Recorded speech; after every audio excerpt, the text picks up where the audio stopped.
The CBS Radio Mystery Theater presents... Come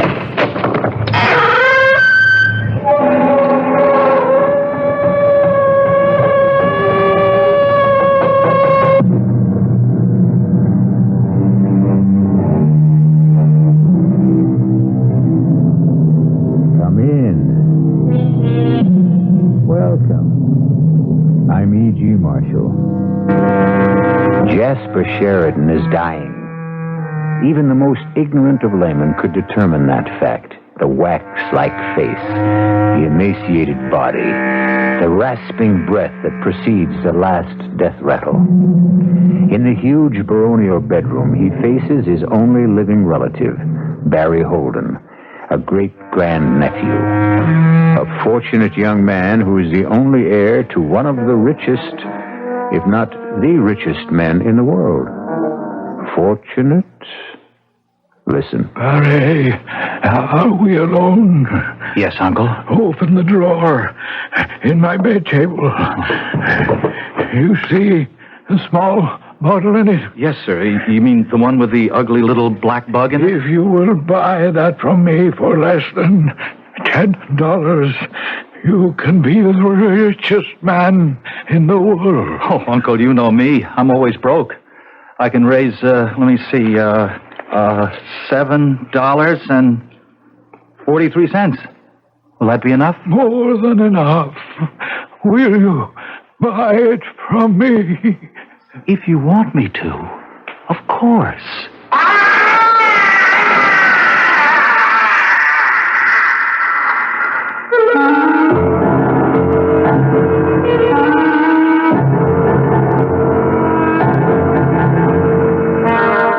Our mystery drama, The Imp in the Bottle, was written especially for the Mystery Theater by Ian Martin and stars William Redfield. It is sponsored in part by Anheuser-Busch Incorporated, Brewers of Budweiser, and Buick Motor Division. I'll be back shortly with Act One.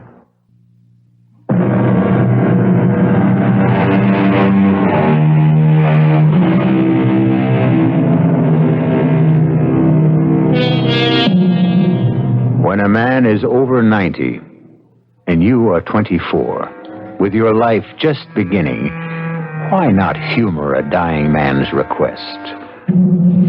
But you didn't expect a minor gesture could cause that piercing, shattering, evil scream that shriveled your tolerance to a shivering fear.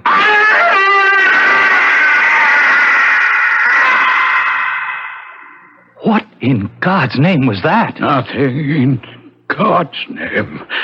It came from that damnable black imp immured in the prison. He thought he might escape at last. From this thing in the bottle? That's crazy. It's no bigger than a large fly. As long as he stays in the bottle. Oh, Barry, I have no right. If I were not so afraid... Look, wait. Let me go and get Dr. Haney. No. This is just between us, and I have very little time. So let me speak. Uncle, please. Don't interrupt. You had every expectation to be my only heir, and you are so indicated in my will. But... do you know what my estate will be if I should pass on still owning that black minion of the Antichrist?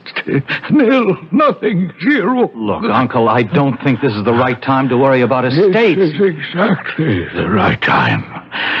First, if I die still in possession of that imp of darkness, everything I have, and the house, the corporation, the wealth, even... I, myself, become his possession. Oh, poor Barry, you think you are listening to an old man's ravings. Okay, so we're back to that dirty black spider or whatever it is in the bottle. I'll buy him. That's simple. Now, does that solve it? Not by a long shot. First, you have to know the terms. Okay, brief me. When I was your age, I was in Venice, and I bought that bottle with the black thing in it for not much more than $10. I was always a sucker for legends of any kind. The lure of the bottle imp Was it legend? If you could find the right person, whoever you were, you would command anything in the world you desired, gold or money, at the snap of your fingers. That's what that dirty little thing there is? Oh, I laughed at the notion of its power, except that it does possess it. And once you know that, the whole contract gains its own belief.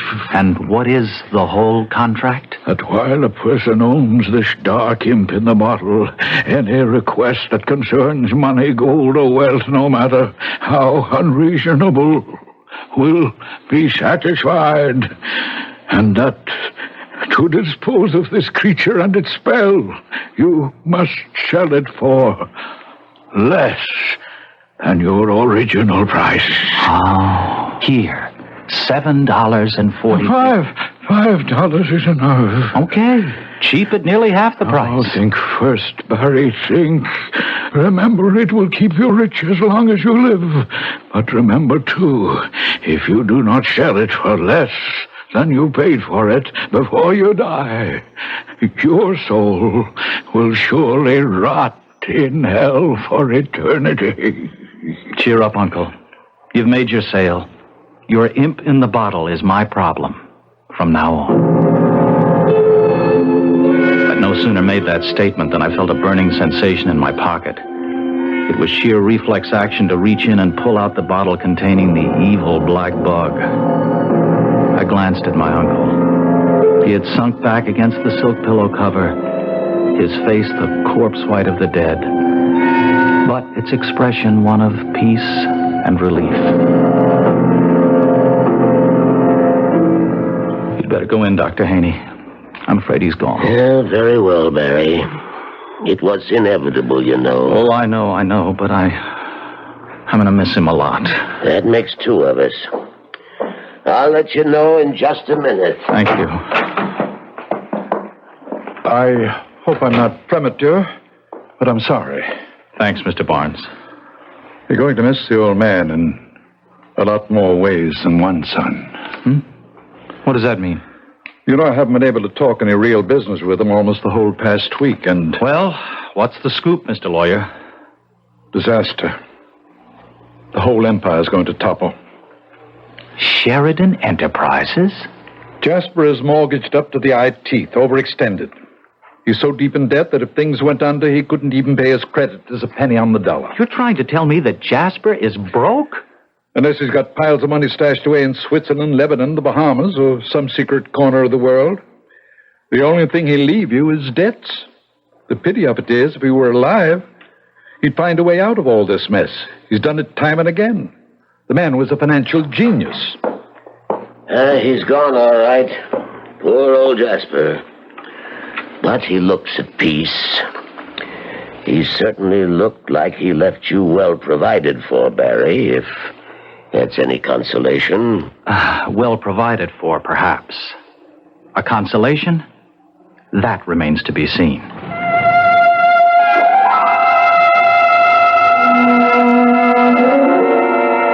Lawyer Barnes insisted that I dine with him that night to discuss business he said, and for a rather special reason, might lighten the dismal occasion. I accepted, for reasons of my own, which were blown right out of my head the moment I met his special reason. Ah, there you are, Barry. Just in time for a mint julep in honor of my guest. Oh? I'd like you to meet the daughter of an old friend of mine from the Deep South, Miss Felicia Alice Breedenhall. Oh, my pleasure, Miss Breedenhall. Let me begin with my whole usual little speech. Oh, is it a stem winder or just short and sweet? Now you're putting me on. All I wanted to say was that no one my size should be saddled with a name as long as Felicia Alice Breedenhall. And since the diminutive for both my first names happens to be Alicia, can we settle for that? By all means. My name happens to be, for example, Barry Norton Stewart Farrington Creecreft Ain, with a hyphen between the last two. But you may call me just plain Barry, Alicia. I'm really sorry. We shouldn't be joking under the circumstances. Oh, it's all right. Jasper would have gotten a kick out of you. He lived his life and didn't miss a thing. How many years, Mr. Barnes? Pretty close to 97. Yeah, and he'd had it, too. He wanted to go. No, don't worry, Alicia. He picked the right moment. Here's your julep. Good stiff one. Yeah. I imagine you can use it, Barry, after a little talk before noon. You and I are going to have to get together tonight, you know. You know it. That's just what the man ordered. Oh, I didn't think you'd be so eager for our talk. Oh, I wasn't even thinking about our talk. I was talking about the drink and the lady who comes along with it. Alicia, even after just one long, cool swallow, I apologize about the name nonsense. My name is plain old Barry Norton, NMI, as we used to say in the armed services. NMI? No middle initial. Barry's good enough for me anyway. You going to be staying up north long? Oh, that depends. Oh, that's the dinner bell. If we keep Mrs. Grimes waiting one moment, I might lose her. And I have no intention of doing so.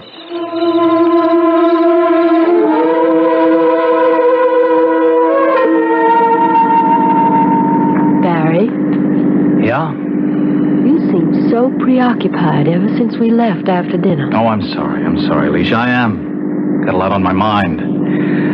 How long is your stay up here going to be?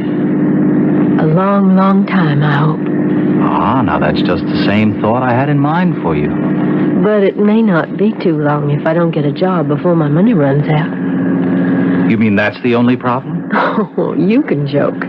You don't know what it is to be poor. Oh, you want to bet? You know what my entire capital is as of this moment? $2.43. Plus 2 trillion and 43 billion little old greenbacks your great uncle left you. Supposing I was to tell you Jasper left nothing. Not a cent. Just a collection of monumental debts. I wouldn't believe you for a moment. Well, let me put this whole proposition on another basis. Supposing I didn't have a dime. Would you marry me tomorrow, this minute, if I really didn't have a dime? And no particular prospects, and I asked you. You haven't even found out if I even like you. No. This is no holds barred time, Leisha. I think you do at least like me. Enough to think about marrying me? They warned me life went a little faster up north. Okay, I'll fade you, Mr. Gambling Man. I do like you. But I've had too many years growing up just one middy jump above poor white, so the answer to your question is if you didn't have a dime and no particular prospects, I'd pick up my bell-bottoms and run like hell in case you lassoed me with black magic charm. All right. Give me 24 hours to find out where I stand. Then I'll know just where we stand.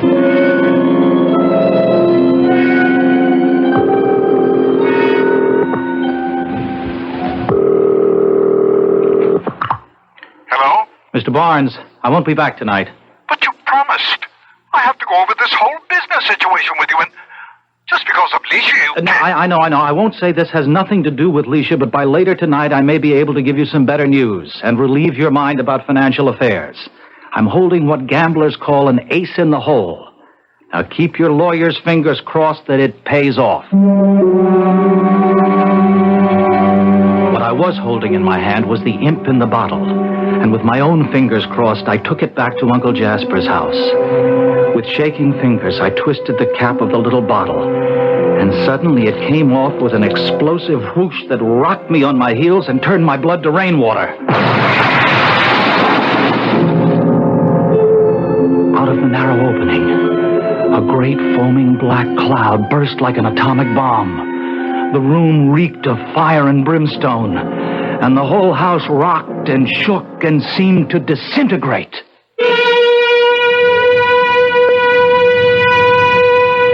There are things seemingly beyond our ken that brush against us every day. Eventually, there is an explanation, simple or complicated. An explanation that suits the limit of our world. But is there another explanation that suits another world? Something so dark and mysterious and mind-boggling that we refuse to accept it? I'll be back shortly with Act 2.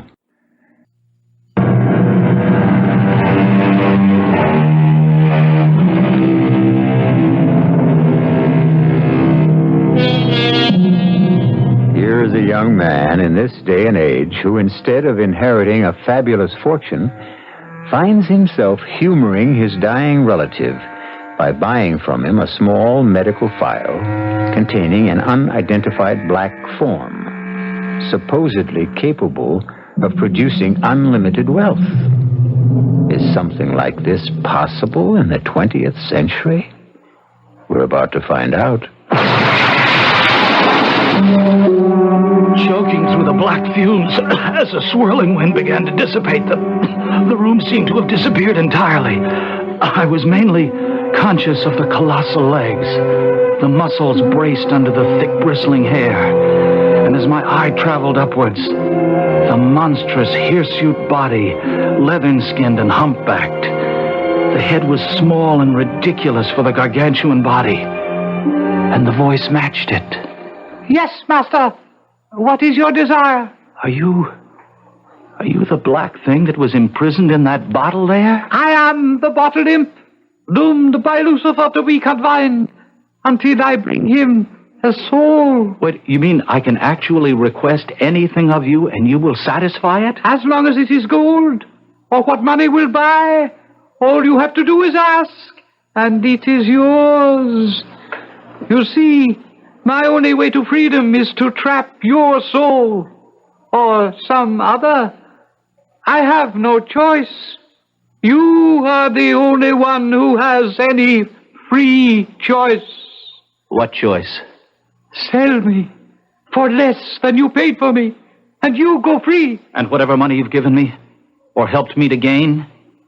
You cannot have it both ways, master. That disappears with me. And must I free you from the bottle every time I have a request? No.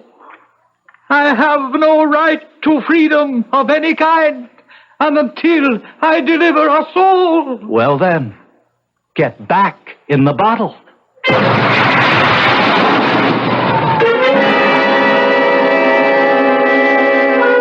The great black presence was sucked inexorably like a pile of dust back into the bottle. And in the blink of an eye, I was back in my own room.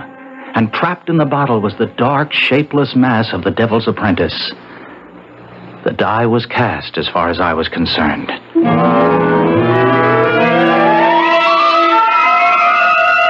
course, I knew I should see my local psychiatrist, but just in case black magic hasn't gone clear out of style. Abracadabra, right on the bed, $250,000 in hundreds and fifties like pow!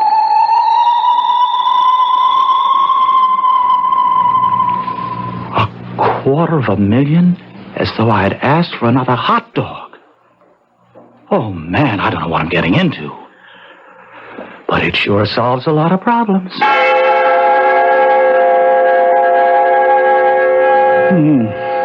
Strange.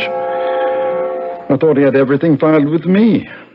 When I saw how serious the situation was, I tried to talk the situation over with Jasper, but he refused to discuss the whole subject. I can't understand Well, why. perhaps he was waiting for a messenger. What messenger? The one that gave me the envelope. Can't understand why this didn't come to me. After all, I am his lawyer. And I'm his heir. That's true, of course. And I was in the house. Well, what's the difference anyway? This solves all our problems, doesn't it? Financially, I mean. Oh, absolutely. Huge deposits in top banks all over the world. More than enough capital to put the conglomerate in the best shape of its life. My congratulations. Oh, thank you. Thank you, Mr. Barnes. But it's still only money. Which you are very careless about, if you will forgive an old man for putting in his oar. Oh, Barnes, I'm not only happy to have you put in your oar, but you're going to be running the whole ship from now on. Why aren't you going to be taking over the business? Oh, no. Not me. Then what are you going to do? I'm going to get married. If the lady will have me. But then you'll have to have a job. No. I have no head for figures, except the right kind. Which reminds me, may I call the lady? If you think she won't object to... Oh, heavens, it's almost 1. Well, she may start off mad, but I have a feeling she'll end up forgiving me. Do I know this young lady? Well, you ought to. You introduced me to her tonight. Leisha? Barry, how can you talk about marrying a girl you don't even know? Hello? Alicia? Who is this? You know, I was sound asleep. It's Barry. Barry? you doing calling me? Do you know it's nearly 1 o'clock in the morning? Well, I just wanted to tell you that I'm all through with dull old business, and the whole world is now our oyster, and even if you won't marry me tonight, how about that date we almost missed? At 10 minutes to 1 a.m.? Well, that's when the big city really comes alive. Look, I'll pick you up in 45 minutes. It'll be a night to remember. At the moment, it's a night I want to forget. Well, you'll never really be able to tell that, will you, unless you give it a try? Huh, Leisha?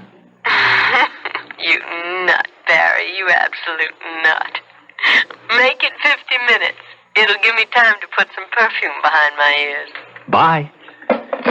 When I invited you to dinner earlier this evening, Barry, it had nothing to do with Leisha. She turned up unexpectedly. As a matter of fact, had I been playing marriage broker, you would have been the last person in some ways that Oh, Barnes, relax. The greatest thing you ever did for me in your life was to introduce me to Leisha.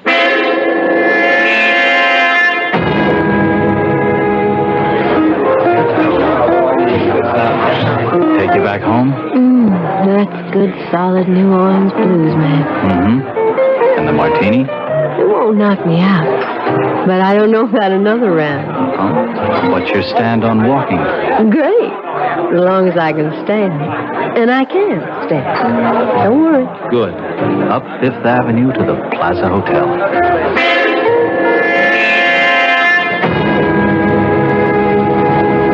Got a penny?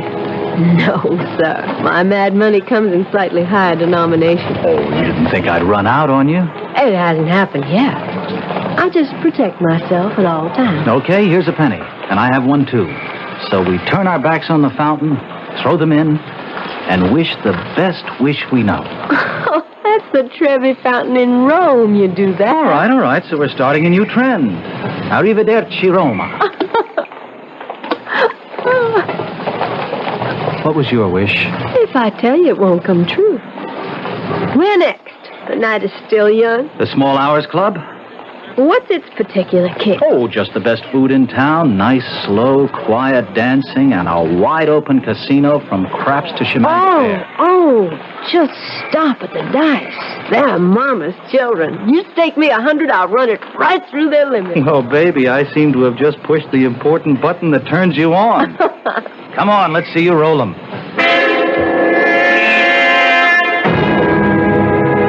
The point is 8. 8 is the point. The lady is riding 15,000 a cover. I have 3 from you, sir, 2 from the gentleman next to him. Are there no more takers? Oh, yes, sir, fading 5,000. Thank you, sir. That leaves 5,000 open. And if there is no one else to cover, yes, I have a taker. You cover the open 5. You are faded, madam. Your dice, the point is 8. Oh, come on, baby. We can't run in any more bad luck. This is our time. Come through for Mama, and away you go. 7. You lose. Oh, well, it was my own fault.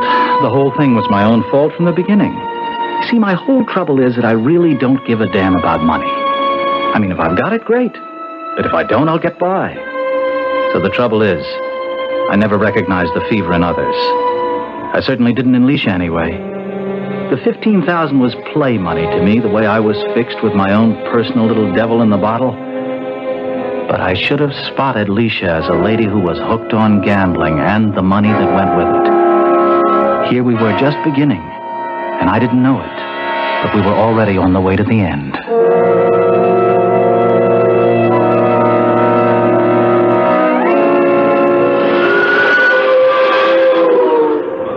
You are crazy, you know. But you, yes. I'm not talking about that. You let me gamble away $15,000 and then take me on a 5-cent ferry ride. Well, the last of the big spenders, they call me. Oh, baby, just look at that sun coming up over the skyline. Isn't that worth 15 lousy grand? I'm going to take off my tie and open up my shirt and enjoy the sun on my manly chest. You could have gotten the sun just for a nickel. But I might not have been able to persuade you to make the trip. I swear to Jonah, you are something else. What's that chain you have around your neck? Oh, it's kind of a Lucky charm? May I see? Sure. Here. What? It's just a little old bottle like you get a prescription in. Mm-hmm. What's that black thing? Oh, Barry, I am sorry. I thought it was a spider, and I'm just scared to death of them. And before I knew it, You chucked it overboard. It was an accident. I didn't... Never mind. It's gone forever now. Does it mean all that to you, Barry? Well, we're getting near the landing. Let me ask you a question right out here in the morning sunshine in front of God and everyone. Are you going to marry me? It's like everything else tonight. Crazy. But, Barry, I just guess I'm going to have to. I mean... Barry. What is it? The bottle. The chain. And that thing. It's right back around your neck again. How did you do that? I didn't. I guess there is only one way to get rid of this. There's something funny going on. Barry, you kind of scare me. Now, I don't know... Wait a minute. As soon as we land, come back up to the house with me. Oh, no, sir. I've already spent the night with you. That's as far as we go this time round. Oh, Alicia, it's not your lily white body I'm after. Not tonight, anyway. It's just a secret I want to share with you.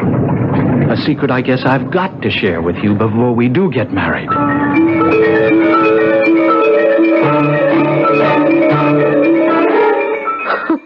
Will you stop pulling my leg and take me home before I fall asleep? No, I want to prove this to you, Alicia. All right, you little bottle imp. In $1,000 bills, give back Miss Breedenhall the money she lost tonight. There. Look in your bag, Alicia. Barry. 1, 2, 3, 4, 5, 9, 14, 15. Are these genuine? They are. It's a trick. Not mine. His. As much as I want, anytime, anywhere. Just as I told you. No, I just can't believe it. Oh, well, I know a way to really prove it to you, Miss Dice Sharper. Now, here's a pair of dice, okay? Roll them as long as you want till you're sure there's nothing kinky about them. Then tell me what number you want to throw and how many times. And the bottle imp will see that it happens. Okay. You can't fool me on this. I know dice, and I know odds. Once I'm satisfied these dice are clean, I'm picking snake eyes. You bring me those up 10 times in succession, and I'll believe anything you tell me. Why be pikers? Let's make it 20.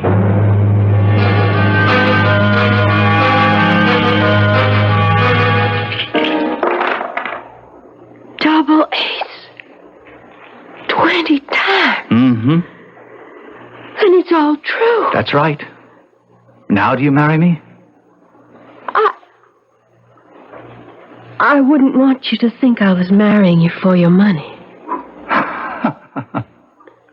Let me take the chance on that.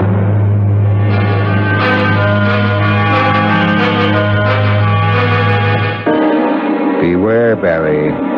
Games of chance are not your forte. And you don't know the odds. You're a good-hearted, happy-go-lucky guy who's gotten himself mixed up in something evil. A lot more than he can handle. And perhaps not all the evil is shut up inside the bottle. I'll return shortly with Act 3.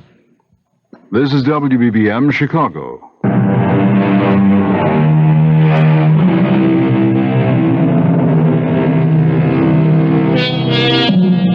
Jasper Sheridan's funeral was sumptuous and dignified. In as brief a period as seemed decent, Alicia and Barry were married and started on a worldwide honeymoon that lasted well over 2 years. If Barry regretted the fact that all of the places had gambling casinos, he was too much in love with his stunning bride to object. Then, at last, they were on their way back to America, by boat, on Alicia's insistence.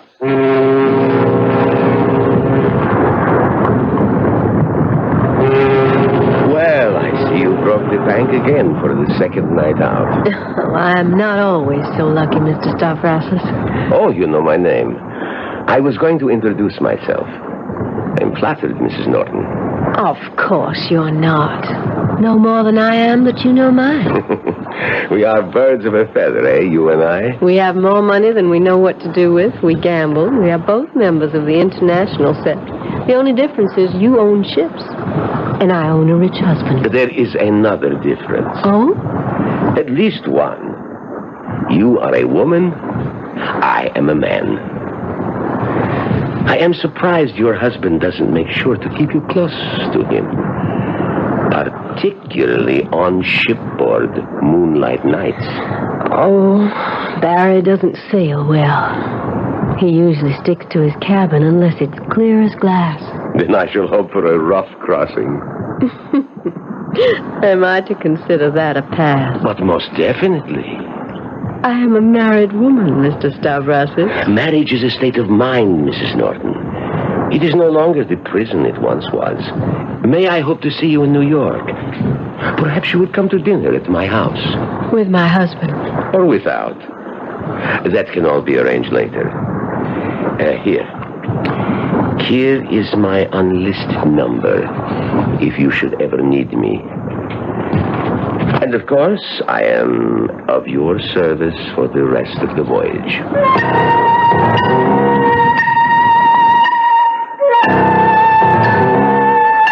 You must be crazy, Barry. I remember when you used to say that a little more fondly. Your being crazy made some sense then. Oh? And now it makes none? To go out and take some 9-to-5 job in a dirty little store as a numbus, whatever it is. Numismatist, a collector or seller of old and rare coins. Funny, isn't it? It's the only real interest I've ever had in money. Well, you won't make much of it there. Oh, I don't know. With the deal Charlie's offered me, I could do quite well. From $20,000 to $30,000 a year. It's quite a hot business these days. You must be mad. Go work at the conglomerate if you have to work. You can pay yourself $500,000 a year. Anyway, what's money to us? That's our problem, Leisha. Everything at the moment. I'm just waking up to how gambling has you hooked. And how you have me hooked into being a sort of gigolo.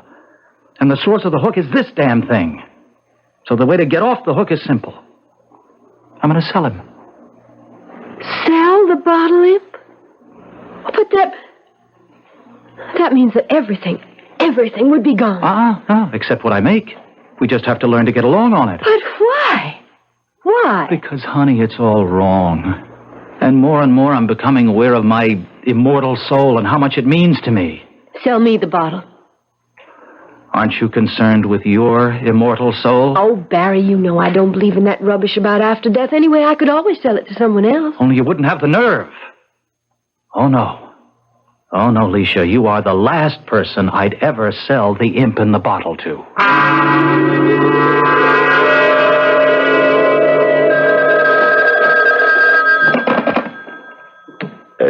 Yes? Val, it's Leisha. What a wonderful surprise. May surprise you even more. Would you like to invite me to dinner? You and... I said me. Consider me surprised even more. Just name the night and where you would like to go. Where? Your house. When? As soon as possible.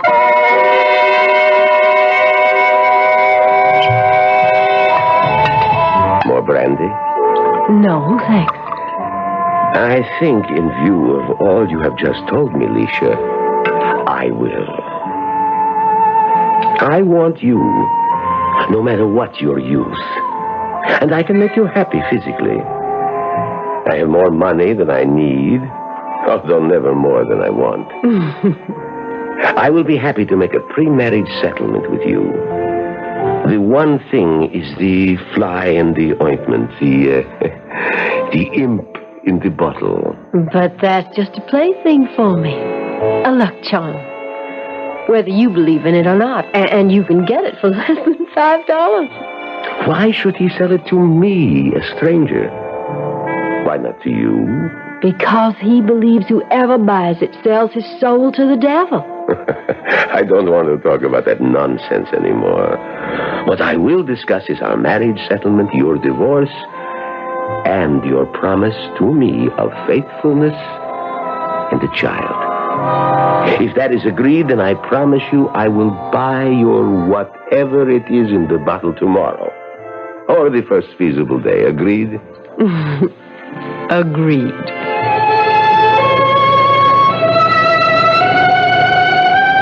I knew nothing of this conversation, naturally, since Leisha shared little with me these days. Besides, in the first months working with Charlie, I was so fascinated, captivated, drenched in the business of old coins, that I had little else on my mind. It never even occurred to me that Leisha's request for a quick divorce, and my granting it, even though I still loved her, had anything to do with a man I vaguely remembered from our transatlantic crossing and newspaper headlines in general. And I really must apologize for my long cross-examination, but my hobby, I must admit, is ceremonial magic, the Kabbalah, the Grimoire Verum. I suppose you might say all forms of black magic. I see. I envy you your amulet. I don't suppose you would consider selling it. Oh, wait a minute. If I thought you knew and understood its history. But believe me, I do. Uh-huh. Then perhaps you're the one. Name your price. What do you tip the beach boy here? 50, 75 cents. You have it in your swim shorts? Yes. Then as long as you know what you're getting into, you have a deal. I'll take 50 cents, and the bottle imp is yours. So I thought foolishly that was the end of it. Of the thing in the bottle, at least. Well placed with a man whose beliefs or leanings served him right for whatever happened to him afterwards.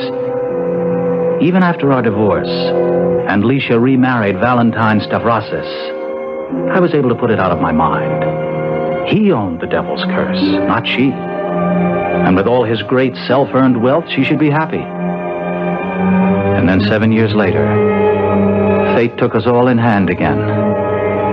It was hard not to know of Valentine's massive and probably fatal attack. It was headlines in all the papers.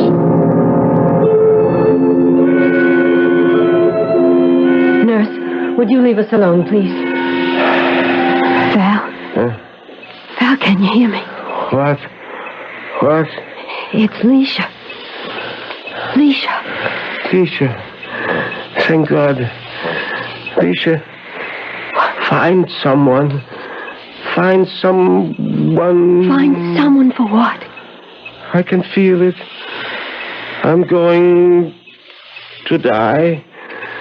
But not with the black imp waiting for me in the bottle. I'm afraid. Got to sell. Got to save me. It's all right, Val. I'll buy it. And promise you to get rid of it. I don't need it anymore. How much? What did you pay for it? Val. 50 cents. Just let me look in my bag. I'll open it and give you less, whatever change I have. Oh. Hurry before it's too late. Oh, God, I haven't any change. There's no change. I gave it to the taxi man. Please, oh, help me. I can feel the hot, stinking breath. His wings folding about me. Don't let me die. Die forever in torment. Oh, thank God. A little miracle. Here, Val, stuck in the corner of my purse, a penny, a cent. All I have. Oh, no. Now you can wear him about your neck. I'm safe. I'm safe. I can die in peace.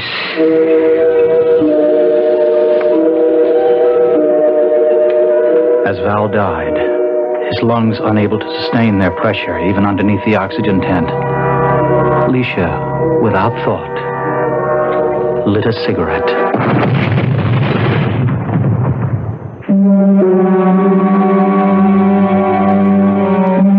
It was a week before I could see her in the hospital. And even under under sedation and in wet bandages, she was in the agonies of hell. She blurted out the story of the bottle imp and thought she was already in hell and dead. Thank God there was something I could do for her. Alicia. Alicia, it's Barry. No, I'm dead. In hell.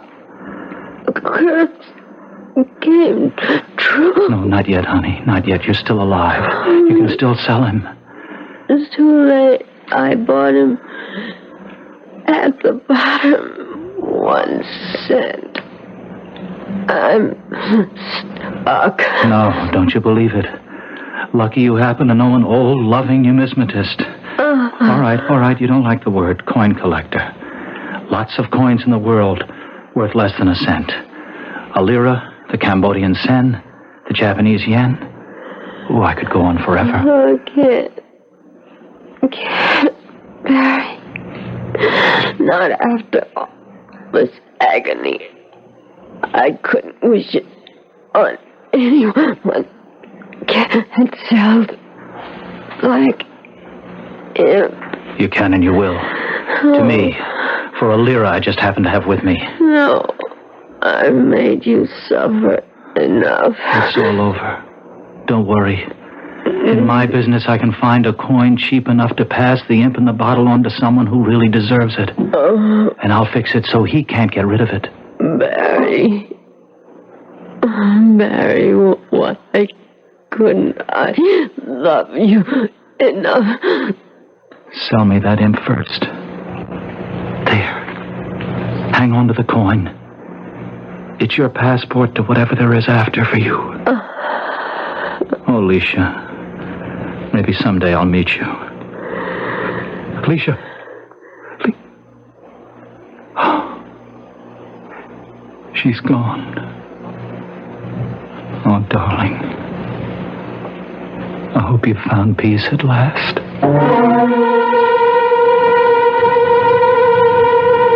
Barry's business as a coin collector grew, and paramount among his collection of coins were all the ones of lowest value in the world, sufficient of them to make change for any larger denomination. Sooner or later, he knew he would meet someone who really deserved the imp in the bottle. And sooner or later, he did. I'll be back shortly.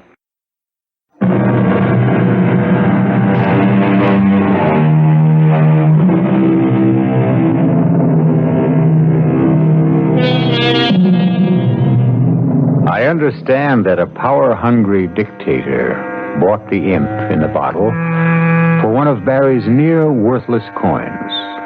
Fortunately, he never was able to use the money he amassed to buy the weaponry with which he planned to conquer a continent. He died rather suddenly of an obscure disease, undiagnosed. But it may have occurred to you that the lower the price of the imp, the sooner the owner seemed to depart this life. Our cast included William Redfield, Joan Loring, Ian Martin, Santos Ortega, and Leon Janney. The entire production was under the direction of Hyman Brown. Now, a preview of our next tale. Jekyll, are you in trouble? Huh? What do you mean, trouble? Well, with this hide, does he have something on you? Is he blackmailing you?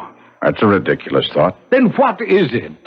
How can you, Dr. Henry Jekyll, one of the most honorable and respected physicians in London, have any association whatever with a terrible person like this Hyde? Why have you made over your estate to him, especially when you're to marry Beatrice Lanyon? And why that stipulation in the event of your disappearance?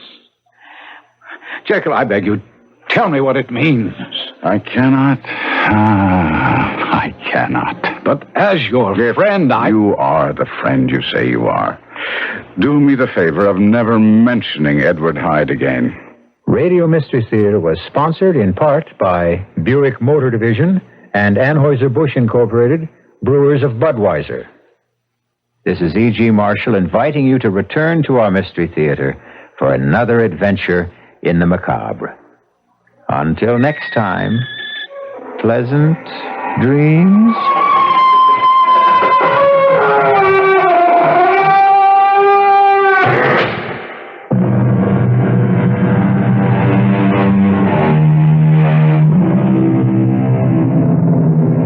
CBS News is next on WBBM Chicago.